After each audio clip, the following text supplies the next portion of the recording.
All right, it's the moment of truth. Betsy is going to have a serious discussion with her older sister Beth and admit that she has started developing feelings for someone. And she's going to finally admit to her sister who her crush is. Actually, the person that I like is Dorothy Delgado. Oh wow, Dorothy? Oh no, what do I do? Ooh, and we found out very quickly that Beth is really upset by Betsy's revelation.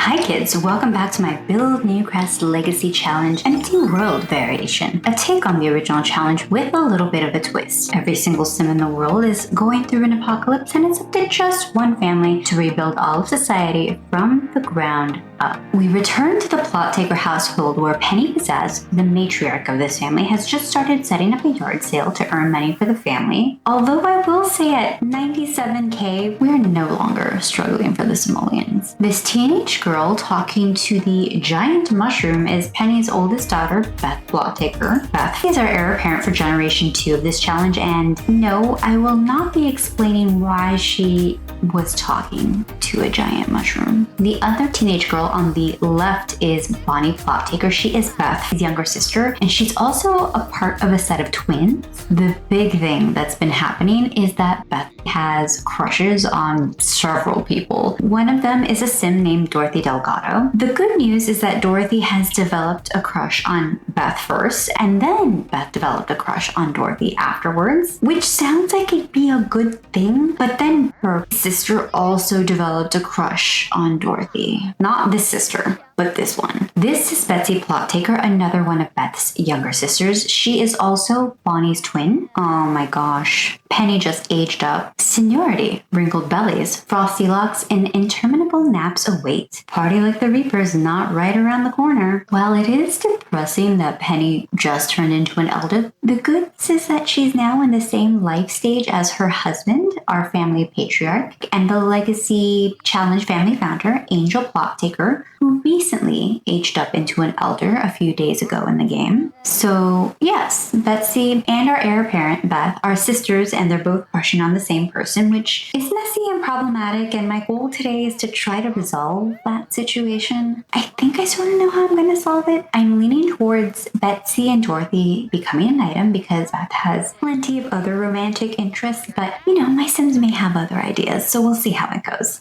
Well, case in point here, I'm having Beth do a flirty introduction to both Keith Kim Lewis here and Luna Villarreal. We're going to give Penny Pizzazz her post-birthday makeover, starting with her everyday wear. I'm not sure that the overalls are appropriate anymore, especially since Angel and Penny have a lot more help around their garden, so she's not really needing to spend as much time on hard labor anymore. This Realm of Magic outfit is sort of a cross of bohemian and cottagecore, which I think is sort of the perfect post-apocalyptic aesthetic for her. We'll switch up the shoes. I'll add some tights to complete the look. And I think we also need to change up her makeup to be life stage appropriate. Some nude gloss, a different blush, and a new eyeliner.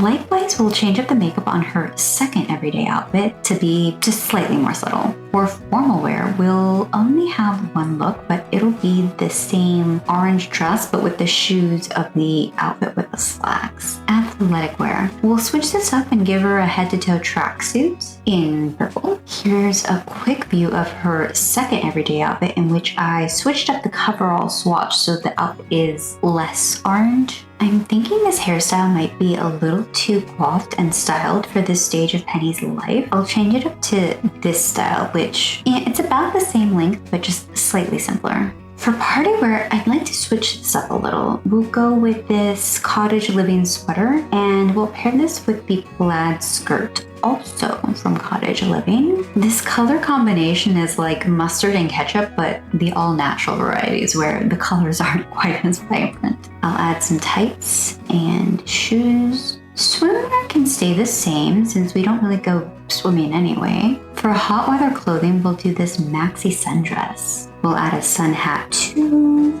I sort of like her cold weather clothing, and I'd like to keep it as is. Looks like the final member of our household is throwing a tantrum. This is the plot taker. She is in disguise at the moment, but she is an alien that Angel gave birth to after being abducted by a classic flying saucer type UAP. Angel is coming by to ask Bee what is wrong, and it looks like she's hungry. He has given her a meal, and she's eating that on her bed because we don't really have a good spot for toddlers to sit in this household. We have several people visiting the plot taker household on this rainy evening as usual. Bee is having a conversation with Darlene, and she just leveled up her communication skill to level 5. Bee has fully developed her verbal skills. She can now tell a story, tell a goofy story, and talk about dinosaurs. Oh my gosh, even more people have shown up. It's getting crazy crowded in the kitchen. Pardon me? Sir? What do you think you're doing? It's one thing to take a bath at someone's house without saying anything, but it's pretty next level to also drink a beverage in the tub while you're doing it. Looks like Pakun has finally grown into a full-size cow plant, so now the challenge will be to not let it starve to death. Penny is going to bond with Pakun. Looks like Betsy accidentally went to school, so I'm bringing her back home. Not because I'm mean, but because schools don't exist at this stage in the apocalypse. And because of that, it looks like Betsy is going through a rebellious stage in which she will challenge parental authority. Last time I said it, I felt a little guilty for playing favorites. That feeling of guilt has passed now. There is someone at the door. It is an elder and they have no name. How did that even happen? Well, she was scared off by the lightning and left before we ever got to know her. It's raining pretty hard out there. Oh, wow. This looks extremely uncomfortable. Oh, false alarm. She's okay, folks. She's okay. All right, it's the moment of truth. Betsy is going to have a serious discussion with her older sister Beth and admit that she has started developing feelings for someone. Betsy's going to tell Beth a dramatic story about how she realized she had a crush on one of Beth's friends. And she's going to finally admit to her sister who her crush is. Actually, the person that I like is Dorothy Delgado. Wow, Dorothy?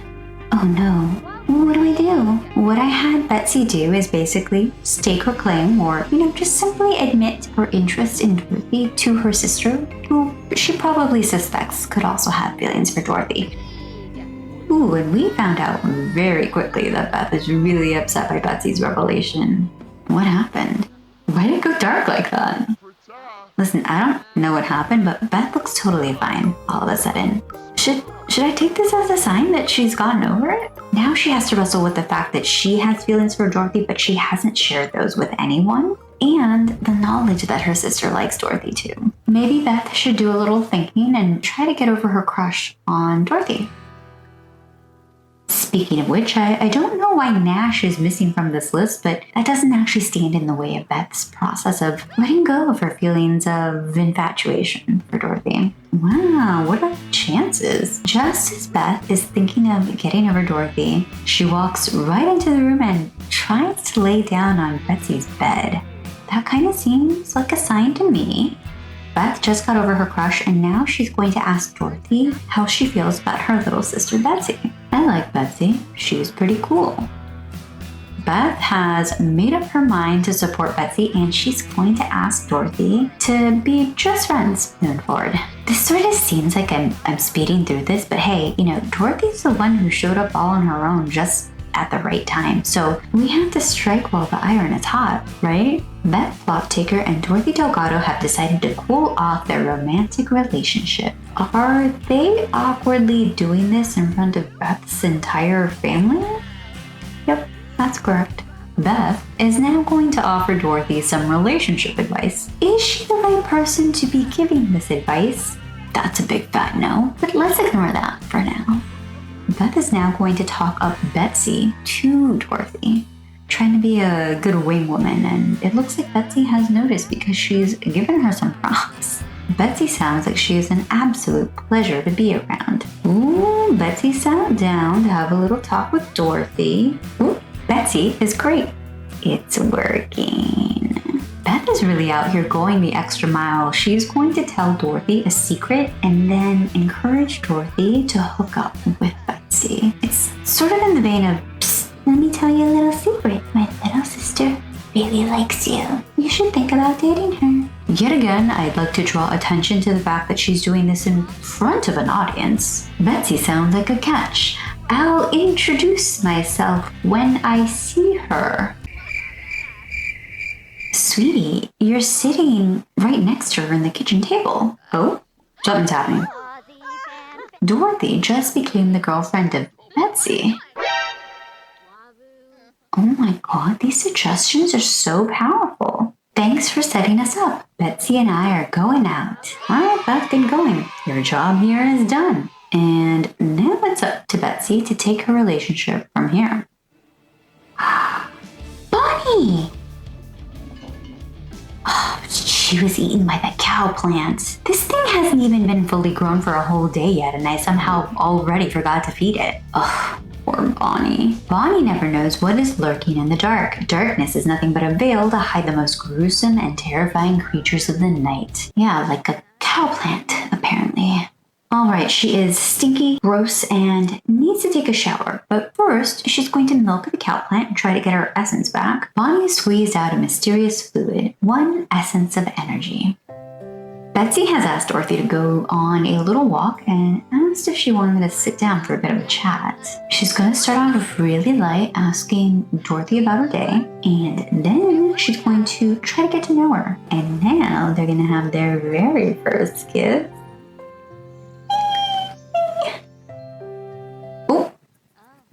But what the heck? This was not the appropriate time to just pop in and check on the new couple. Ironically, Beth is feeling very focused and has the love doctor movelet from hooking up other Sims. Sometimes a little outside help is all that's needed to get the romance flowing. I mean, good for you, Beth, but can you get out of there? You're sort of blocking your sister's game here. Very awkward encounter, I'll say. Betsy is going to draw the line and shout forbidden words at Beth for getting in the way. Rather than stick around, it looks like Betsy and Dorothy are getting out of there. But they are heading towards the cow plant, which makes me a little nervous. Good news is that the cow plant is not hungry at the moment. Betsy is going to hold Dorothy's hands. They're going to kiss again. Oh my. Looks like they're really getting into it. This is a steamy exchange, so fair to say that their relationship is developing rather nicely.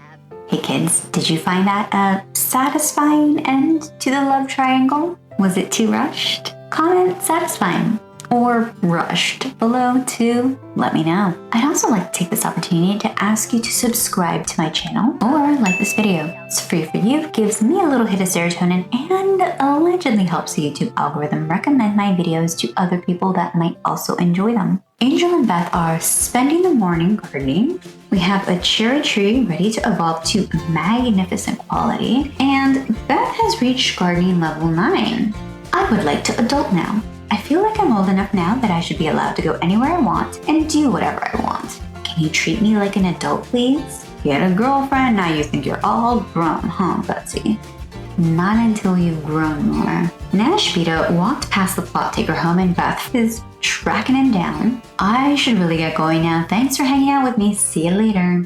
Playing hard to get or not interested?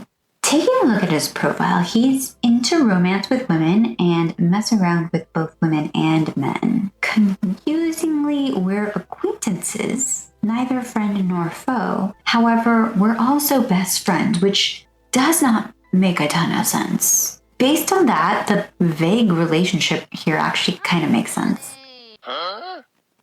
Wait, wowie, that sim is irresistible. Beth has a major crush on Nash, which I'm fairly sure she already had a crush on him. And he didn't show up in that menu of Beth's crushes earlier, so maybe she stopped crushing on him and then started again?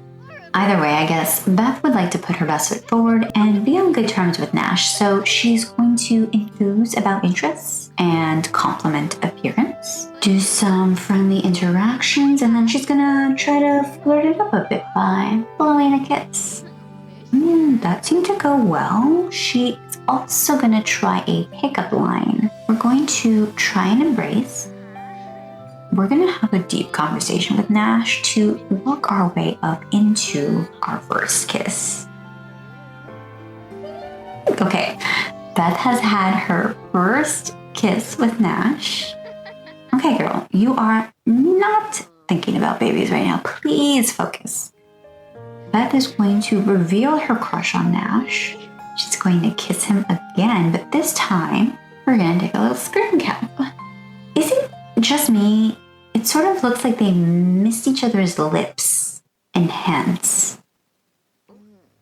Ew. The kissing animation is somewhat disturbing. Like, why did he look like a fish? Alright, I'm kind of uncomfy now. Dorothy Delgado thinks Betsy is swell and wants to become best friends. Of course. And obviously that means that Betsy is no longer besties with her twin sister, which is sort of sad. Whoa, did you see that? She almost hit Beth with that bike. The gall. Beth is outside doing some gardening, but Nash has just entered the kitchen to chat with Beth's family. That obviously did not sit well with Angel because he is going to do a rude introduction to Nash. Meanwhile, both Julian and Dorothy have arrived at the plot taker household. Beth is going to invite Julian in. Meanwhile, Betsy is going to give her girlfriend a little welcome kiss outside. What the heck was that? Whatever made Betsy and Angel freak out, they are now embarrassed by it. Bonnie is bonding with Pakun, and I think it's about time that we get another chicken. We'll get a hen chick again, so we'll have a little bit more time with them. And there she is. Bonnie is trying to socialize with the chick, but it looks like she's afraid. Bonnie told the chick a joke, and it looks like she liked it. Oh my gosh. Penny Pizzazz is passed out in the bush. You scared me. Penny, you just can't sleep in there. I thought you were dead for a second there. It's time to name our new hen chick, and we're going to keep with our theme of chicken dish names. This chicken is Pot Pie. Okay, this is where we'll leave it off here. Tune in next time where Beth will continue to try and get closer to her remaining crushers, and we'll figure out who is endgame. Thanks so much for watching, kids. Until next time, take care of yourselves. Bye! I don't know if you've noticed that I'm wearing a heart sweater. Valentine's Day is coming up and we have a fresh couple in this playthrough, so I just thought I'd celebrate and be festive. I hope that you have a good Valentine's Day, whether you're spending it with a special someone, spending it with your gals or your pals, and appreciating each other, or just mainlining some candy. Everyone needs to do that every now and then. I hope you have a good one.